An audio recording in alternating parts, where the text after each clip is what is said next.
Beautiful souls, I'm going to teach you trauma breath. Now, trauma breath is powerful, important, and trauma. Let me talk about trauma. Trauma can be different things for different people.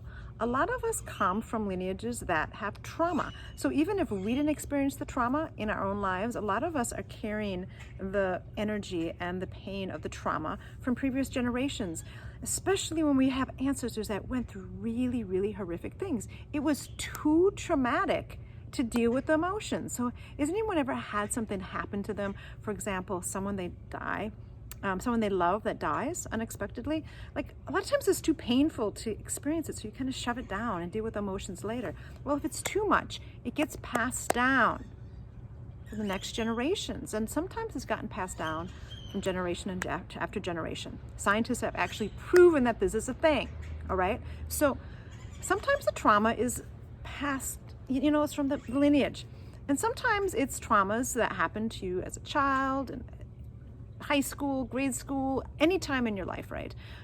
So trauma happens, but sometimes there can be something that triggers the trauma and gives us like a trauma response, right? And it can be a little thing, right? It can be seeing a picture of somebody, or seeing, hopping on, IG, social media, and seeing someone that you cared about and they're with another person, right? It can be just seeing a house that reminds you of something. It can be random things that trigger the trauma, right?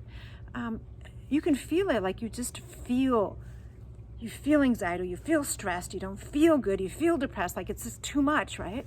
So this trauma breath is really powerful. This one I use when, like, for example, my 3-point breath's not working, my 4-point breath's not working, some of my mantras and my mudras are not working. This is a really, really powerful one that really helps just to get the energy out. So this is what it looks like. You're gonna take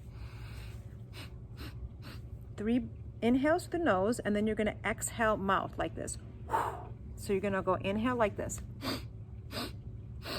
And then exhale is gonna be like an O. So it's gonna look like this.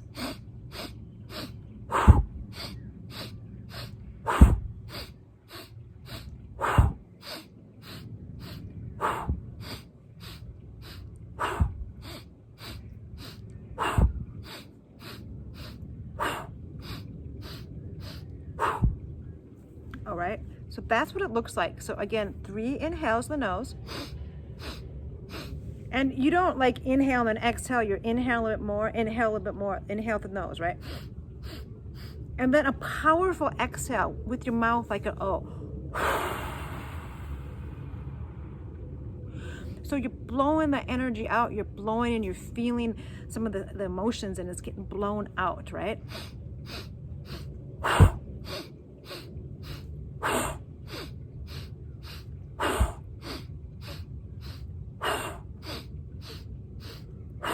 And then when you're done, you want to take a deep inhale. You want to suspend the breath. And that means suspend the breath, like don't breathe for a moment. Tongue, the roof of the mouth is really good. And you can squeeze your belly and your pelvis for a moment. And then exhale. So this one, when you experience this is good to sit down, do it for a minute, do it for 3 minutes. You can do it for 5 or 7. This can get you dizzy. If you get too dizzy, stop. But powerful breath, powerful breath when you are dealing with trauma. And then I also want to say to be patient with yourself when you're going through the trauma. Many of us are healing lineages. Many of you in this space, this is in the space of Lightworkers Universe here, are the ones in the family that, I call it the sacred honor. You have the sacred honor, the sacred duty to heal yourself so you can heal the lineages. So a lot of us, you have beautiful hearts. I have a big heart. You're in this space because you're reflections of me, right? So you have a beautiful heart. You feel deeply, right?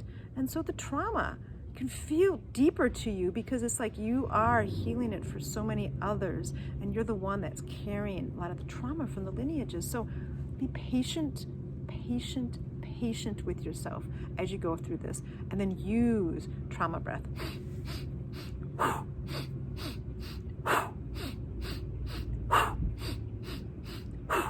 And yes, it looks like you're doing your breathing to give birth, but it's how we feel with these breaths, all right? Sending so much love and light.